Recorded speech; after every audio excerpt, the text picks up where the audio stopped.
Graças e paz, irmãos. Saiba que é uma alegria muito grande estarmos esta noite na Igreja Presbiteriana 12 de agosto e alegres por várias razões, mas entre elas pelo fato de saber que este é o dia que o Senhor já fez. Nós devemos nos alegrar e nos regozijar nele. Queremos saudar os irmãos presentes aqui no templo, assim como aqueles que nos acompanham pelo canal da igreja. A todos nas redes sociais acompanhando e agradecer pelo convite formulado pelo pastor desta igreja, pastor Emanuel, pastor Lucas Apolinário, aceitando, é claro, e falava para o pastor Lucas que a igreja está bastante diferente daquela que eu conheci há muitos anos atrás. Faz muito tempo que eu estive nessa igreja, porque a minha esposa vinha com a família de Dona Maria Rosa, participar de alguns momentos de adoração e louvor aqui. Como o pastor Lucas falou ainda há pouco, eu estou nesta caminhada agora mais próxima da ordenação pastoral, passando já pela sabatina, pela avaliação do Presbitério Sul de Sergipe, aprovado pela graça de Deus, pelos homens que Deus colocou no presbitério com o objetivo de conduzir a obra e liderar a Igreja do Senhor no Presbitério Sul de Sergipe. A ordenação será no dia 6 próximo, 6 de março, na Igreja Presbiteriana de Estância. Estaremos pastoreando a Igreja Presbiteriana na cidade de Indiaroba, que fica na região sul de Sergipe, a aproximadamente 30 quilômetros da cidade de Estância. Que os irmãos possam estar orando, por este motivo, pela igreja de Indiaroba, que é uma igreja pequena, e em meio à pandemia, muitas coisas ainda precisam assim ser esclarecidas. Convido os irmãos nesta noite a abrirem as suas Bíblias para a meditação.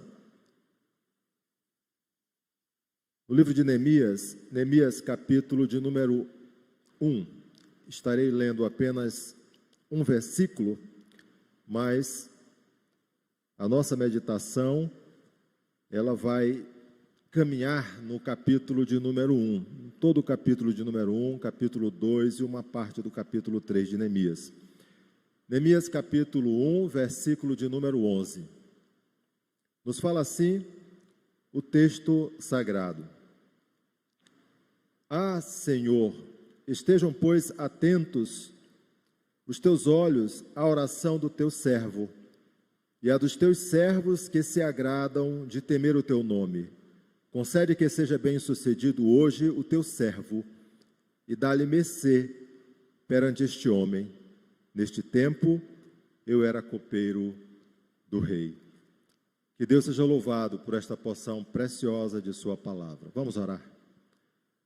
Bondoso Deus e Pai gracioso, nós louvamos e bendizemos o teu nome, pois tu és o nosso Deus, tu és o Deus da nossa vida, tu és o Deus da nossa salvação. Que privilégio estarmos na tua casa nesta noite, que privilégio, Senhor, em meio a tantas coisas que poderíamos estar fazendo, o Senhor nos chamou para estar na tua presença, para estar orando ao Senhor, para estar ouvindo louvores, para estar meditando e entendendo assim o quanto importa servir ao Senhor.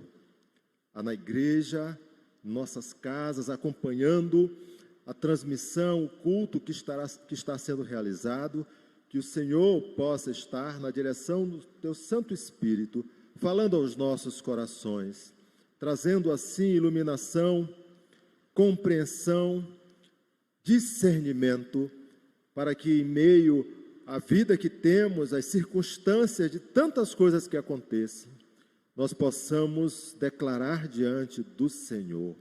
Adoramos e exaltamos o teu santo nome. Oramos em nome do Senhor Jesus. Amém.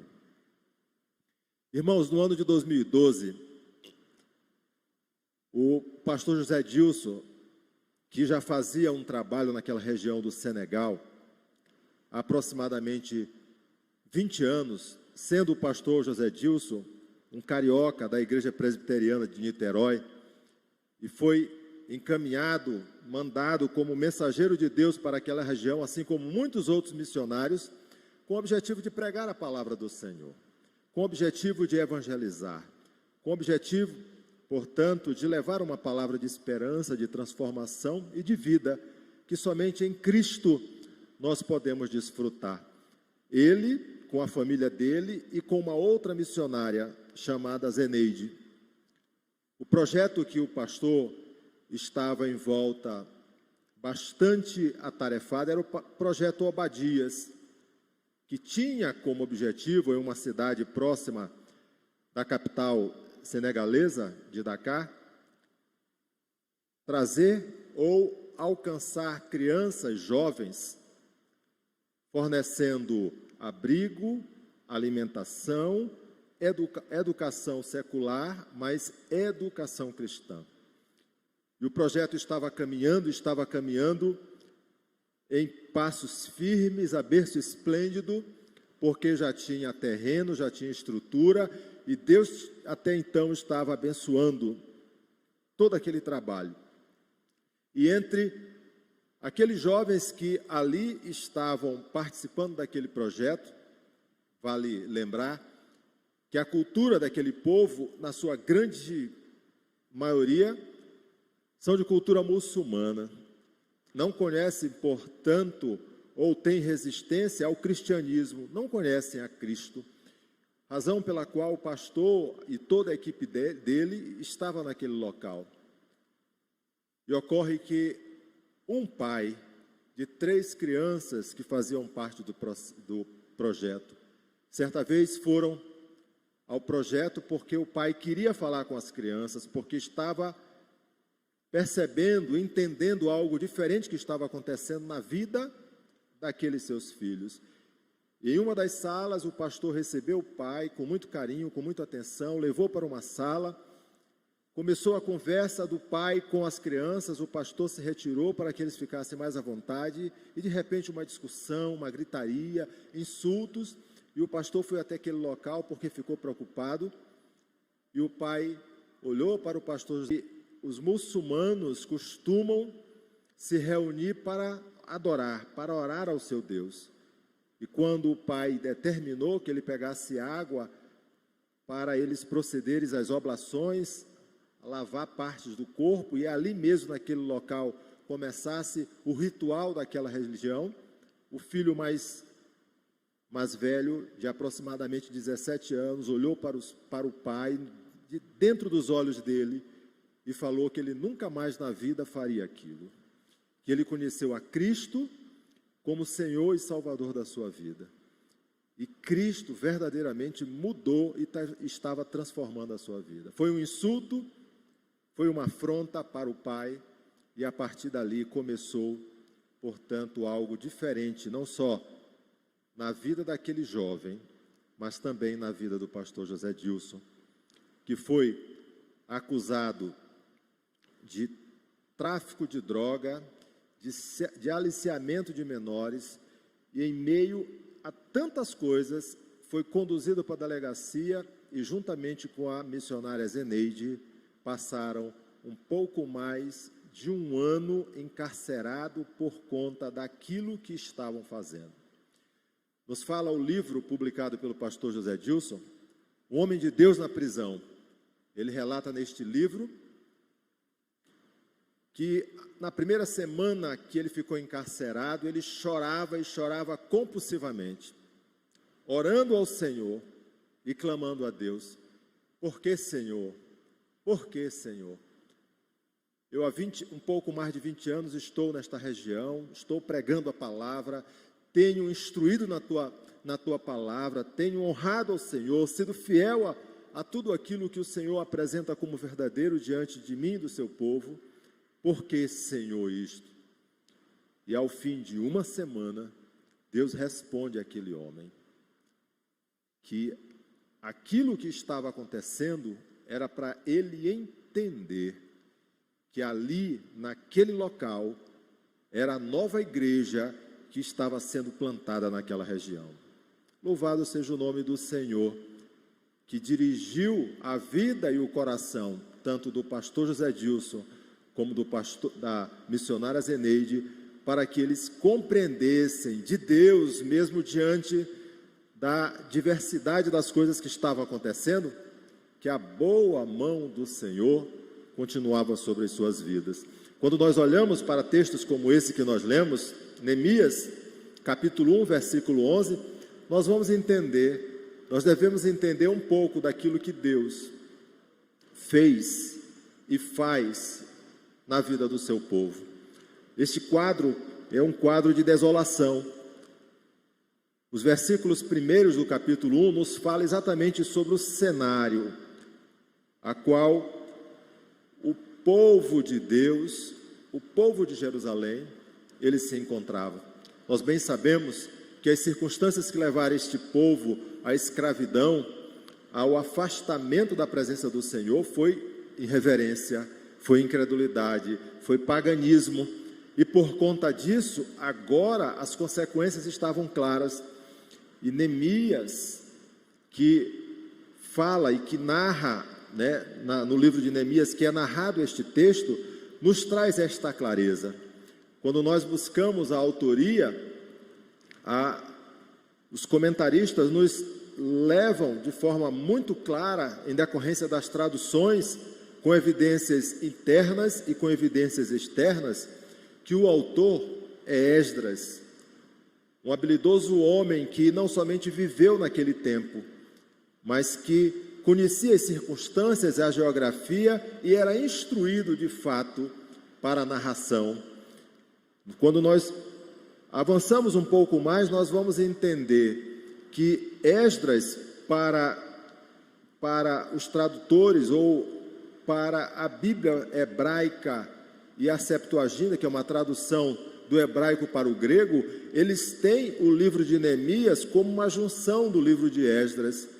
E para eles não seria Esdras um livro e Neemias outro livro, mas seria primeira Esdras e segunda Esdras, que absorveria o contexto do livro de Neemias. Mas em que circunstâncias está sendo colocado aqui? Nos primeiros versículos, quando nós observamos o estado de desolação. Neemias é um servo de Deus.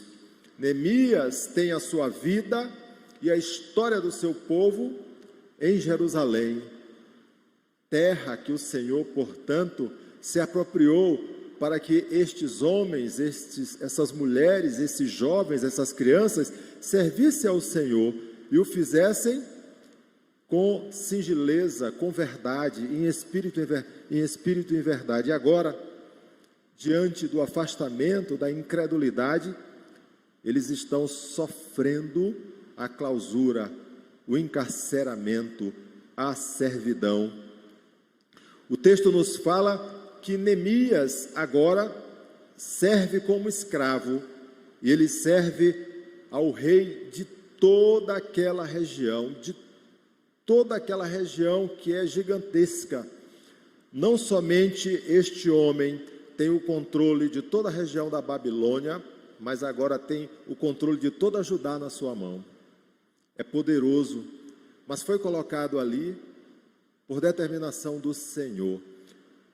E o texto também nos fala que quando os irmãos de Neemias estão voltando, ele pergunta a um deles, ele pergunta a Anani: como estão aqueles que ficaram em Judá?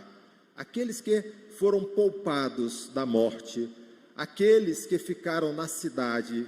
E a resposta é muito clara: eles ficaram, mas ficaram em opróbrio, eles estão em profunda vergonha, em profunda miséria, em profundo desespero, pois os muros de Jerusalém foram derribados e as suas portas queimadas. A história daquele povo foi colocada por terra. É diante desse cenário, queridos, E no tempo em que nós nos colocamos como igreja do Senhor, para orar ao Senhor, para clamar ao Senhor, entendendo que Deus é aquele que dirige, que Deus é aquele que muda cenário, e que Deus, em meio à irreverência e pecado do seu povo, Ele nos concede misericórdia. Queremos tratar nesta noite sobre a grandeza de Deus diante da fragilidade do homem. A grandeza de Deus diante da fragilidade do homem. Quando nós olhamos o versículo que nós lemos, o versículo nos diz assim: Ah, Senhor, estejam, pois, atentos os teus ouvidos à oração do teu servo e a dos teus servos que se agradam de temer o teu nome. A grandeza de Deus diante da fragilidade do homem nos traz a primeira lição, nos faz reconhecer a força e o poder do Senhor. Se você olhar na Bíblia, capítulo 1 de Neemias, versículo de número 4, você tem essa resposta direta. O autor bíblico, ele é muito claro na apresentação e na abordagem. Ele nos fala assim: tendo eu ouvido estas palavras, que palavras? Palavras de desânimo, de desprezo, de vergonha, que Anani fala a Neemias, quando ele pergunta como o povo que ficou em Jerusalém se encontrava. Tendo eu ouvido estas palavras, assentei-me e chorei, e lamentei por alguns dias, e estive jejuando e orando perante o Deus dos céus. A reação do servo diante de situações de dificuldade, a reação daquele que confia no Senhor e que lembra das promessas benditas de Deus aos nossos pais na fé, é de confiança e de descansar na presença do Senhor. A medida foi clara e direta, porque Neemias era servo, Neemias aprendeu com seus pais, e o texto nos fala que a manifestação dele foi de ouvir aquelas palavras, lamentar por alguns dias e jejuar e orar perante o Deus da sua vida, perante o Deus da sua salvação. Essa deve ser, portanto, a lição e instrução de todo aquele que confia e acredita no Senhor, de todo aquele que entende que Deus fez e fará milagres, transformará vidas e continuará na condução do seu povo, independente das circunstâncias, independente do momento, independente da história de vida em que o povo dele haverá de estar. Nós estamos vivendo um momento tão difícil, mas vai passar. Nós estamos vivendo um momento assim de muita apreensão, mas irá passar. Por uma clareza, certeza e convicção, porque Deus está na condução deste processo. Ele é o comandante, Ele está à frente deste processo. A razão da destruição de Jerusalém e a escravidão do povo, ela veio pelo poder de Deus. Por quê? Porque Deus impôs exatamente diante da irreverência, da incredulidade, este quadro de assolação que é apresentado agora.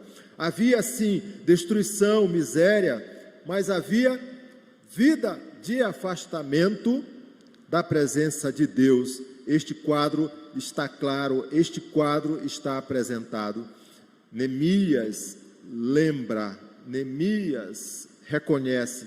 E quando nós olhamos este reconhecimento do poder de Deus, da vontade de Deus, da força de Deus, nós temos que lembrar o que aqueles nossos livros que foram elaborados por concílios, por convenções, por reuniões de assembleias do passado, nos trazem como referência no presente. O breve catecismo, na pergunta número 1, ele nos fala muito claramente qual a razão da nossa vida, ou qual a razão da nossa fé. Pois a pergunta é direta: qual o fim principal do homem?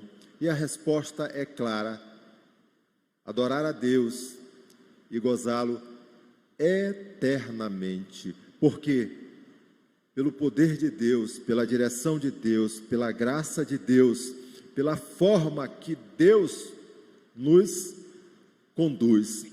O apóstolo Paulo, falando à igreja de Tessalônica, a primeira carta aos Tessalonicenses, capítulo 5, versículo 17, ele é direto na instrução àquela igreja que foi instruída a caminhar na presença do Senhor Jesus, que foi chamada para estar adorando a Deus.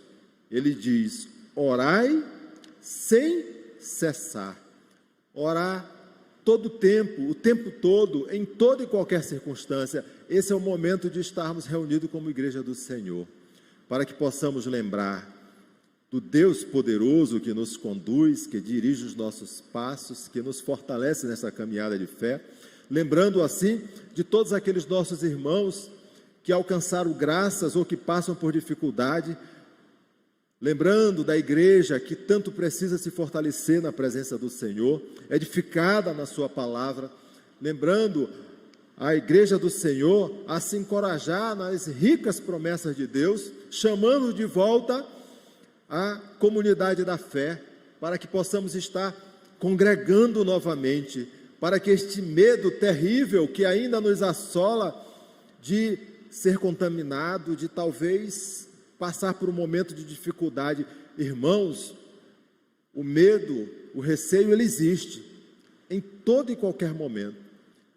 Mas lembre-se que muito mais do que a vacina que as pessoas já começam a tomar, nós fomos vacinados com algo tremendo, maravilhoso. E a vacina que nos alcançou, ela nos leva à salvação. A vacina que vem do Senhor Jesus, nosso Salvador, ela já modificou a nossa vida. Continue firme na direção daquele que é autor e consumador da nossa fé. A segunda lição, queridos irmãos, do tema que estamos trabalhando nesta noite. O tema, a grandeza de Deus diante da fragilidade do homem. A segunda lição nos fala que a grandeza de Deus diante da fragilidade do homem nos faz reconhecer os nossos erros, nos faz reconhecer o quanto nós somos limitados, nos faz reconhecer que precisamos tanto, irmãos, aprender mais do Senhor. A parte B do versículo que nós estamos lendo nos fala assim: concede que seja bem-sucedido hoje teu servo, e dá-lhe mercê perante este homem. Quando nós olhamos para este texto e analisando o capítulo 1 de Neemias, nós vamos observar que Neemias reconhece a grandeza do Senhor. Nós falamos isto há pouco, a grandeza, a majestade, mas no versículo 7, observe no versículo 7, quando ele se coloca diante do Senhor, abrindo o coração, ele faz uma declaração. E o versículo de número 7 do capítulo 1 diz assim: temos procedido de todo corruptamente contra ti, não temos guardado os mandamentos, nem os estatutos, nem os juízos que ordenaste a Moisés teu servo. No versículo 8 complementa: lembra-te da palavra que ordenaste a Moisés teu servo, dizendo: se transgredirdes, eu vos espalharei por entre os povos. No versículo 9, mas se vos converterdes a mim, guardardes os meus mandamentos e os cumpristes, então, ainda que os vossos rejeitados estejam pela extremidade do céu, de lá o ajuntarei e os trarei para o lugar que tenho recolhido, para ali fazer habitar o meu nome. A clareza do servo Neemias é claro, é direta. Ele reconhece o pecado, reconhece a transgressão. E o pecado é tão claro e objetivo que a nação, quando transgrediu, que a nação, quando se rebelou contra Deus, que a nação, quando se apartou da presença do Senhor, a mão forte do Senhor veio e com sua ira aplacou aquele povo. Sem pestanejar, direto, porque este povo foi um povo escolhido por Deus, separado para caminhar na sua presença, e agora eles estavam vivendo uma vida de incredulidade. Quando nós olhamos textos como esse, nós lembramos daquele líder que Moisés transferiu a condução do povo de Deus para ele, Josué. Josué capítulo 24, versículo 15. Pois ali Josué celebra novamente a aliança com o Senhor, diante da irreverência, diante da resistência daquele povo. Eles estavam caminhando no deserto, já próximos de entrar na terra de Canaã. 39 anos e o povo ainda estava irreverente, o povo ainda contendia contra Deus, o povo ainda fazia coisas que eram atentadoras ao nosso Deus. E agora, Josué, capítulo 24, versículo de número 15, abre o coração e fala para aquele povo, para que eles possam escolher a quem eles vão servir, porque ele não suporta mais, porque Deus não merece algo desse porte, desse nível, e fala assim: se aos deuses, tome a sua decisão, tome a sua escolha, se você vai servir aos deuses a quem serviram vossos pais que estavam da além do Eufrates, ou aos deuses dos amorreus, em cuja terra habitais. E aí, aquela liderança daquele homem declara diante de toda aquela multidão de milhões de pessoas: eu e a minha casa serviremos ao Senhor. Ele decidiu caminhar na presença de Deus, ele decidiu, portanto, honrar e adorar ao Deus bendito que conheceu por meio dos seus pais e de tudo aquilo que os seus ancestrais haviam passado. Quando nós olhamos manifestações como essa de Josué, assim como de Neemias, que agora abre o coração diante do Senhor e declara que tem errado, que tem cometido pecados, que tem assim avançado o sinal, como servos do Senhor. Esse é o tempo também de nós nos colocarmos diante de Deus. Este é o tempo de nós reconhecermos o quanto precisamos amadurecer na fé, nesta caminhada, a ponto de que possamos ter uma visão que ela nos leve cada vez mais para a certeza do deleite e do regozijo na presença do Senhor. Abraão, capítulo 17, versículo de número 1, quando ele reconhece, ou melhor, quando Deus fala com o seu servo Abraão, declara a ele que ele é o Deus Todo-Poderoso, e que aquela liderança de Abraão haverá de começar, iniciar, mas Deus requer do seu servo uma coisa, assim como requer da minha vida e da sua vida, requer da vida da igreja, ele requer fidelidade. Deus aparece a Abraão e fala: eu sou o Deus Todo-Poderoso, anda na minha presença e ser perfeito. Esta perfeição, ou andar na presença do Senhor, requer submissão, meu irmão, requer fidelidade, requer honradez, requer compromisso, requer vida diária na presença do Senhor, requer tempo de qualidade para que possamos falar, meditar, orar e buscar o nosso Deus. É isto que a igreja faz neste momento, é isto que Deus nos fala neste momento, é para isso que vivemos, para reconhecer o quanto somos pequenos diante da grandiosidade do Senhor.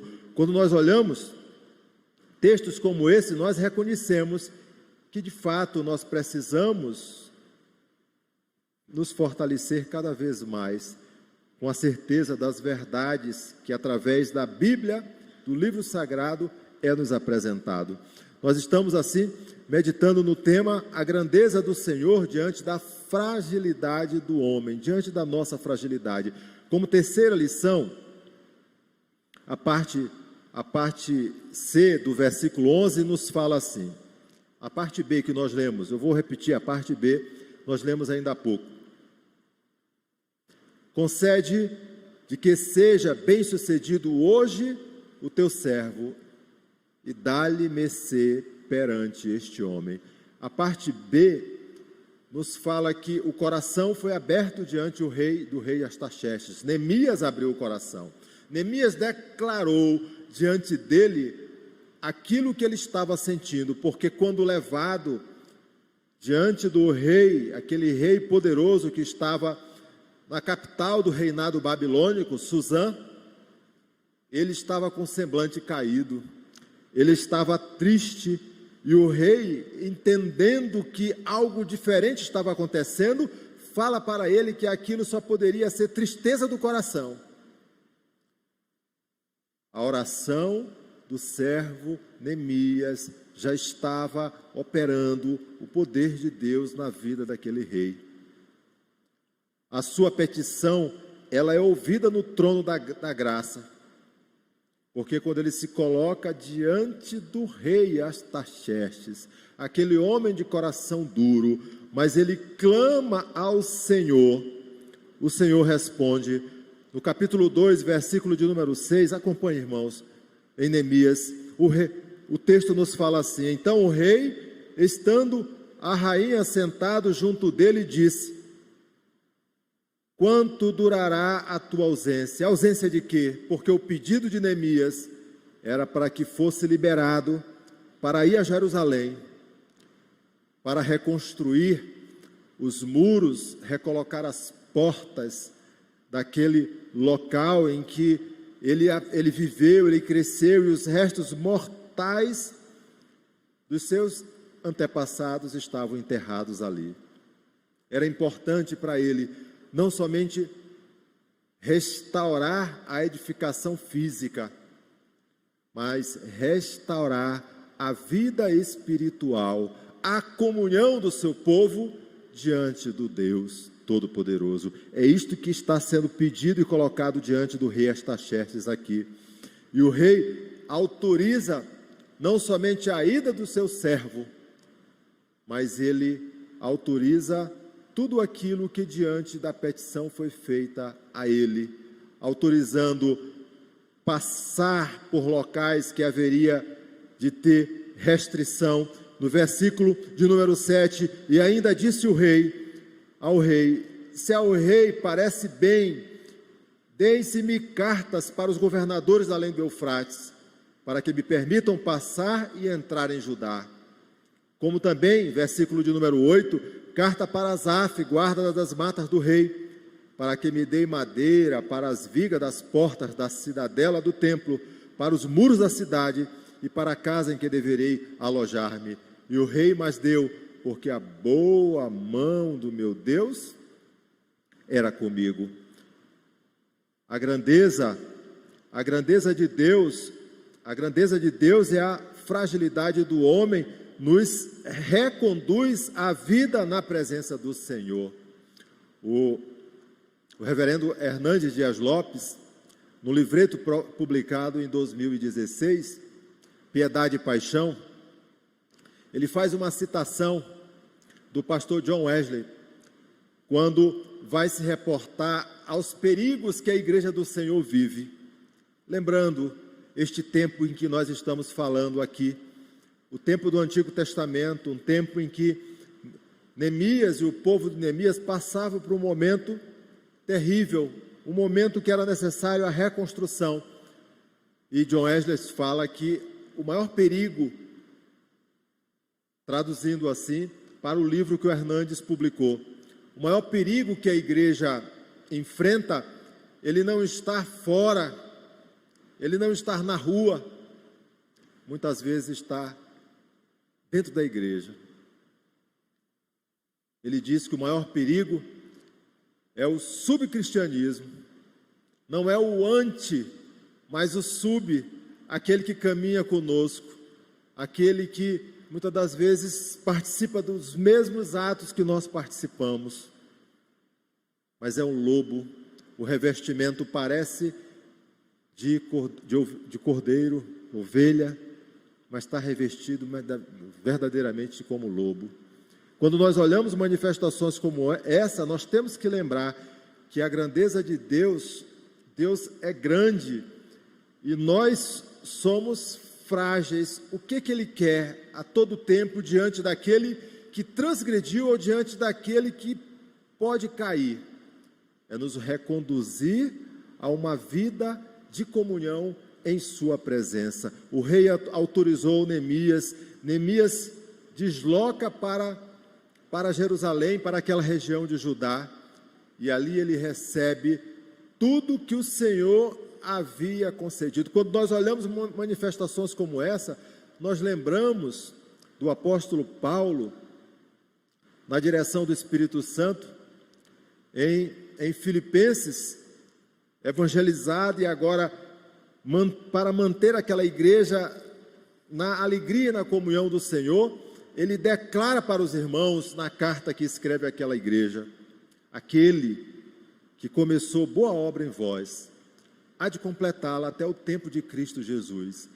A condução que iniciou, a direção, foi na presença do Senhor. E Deus tem um projeto.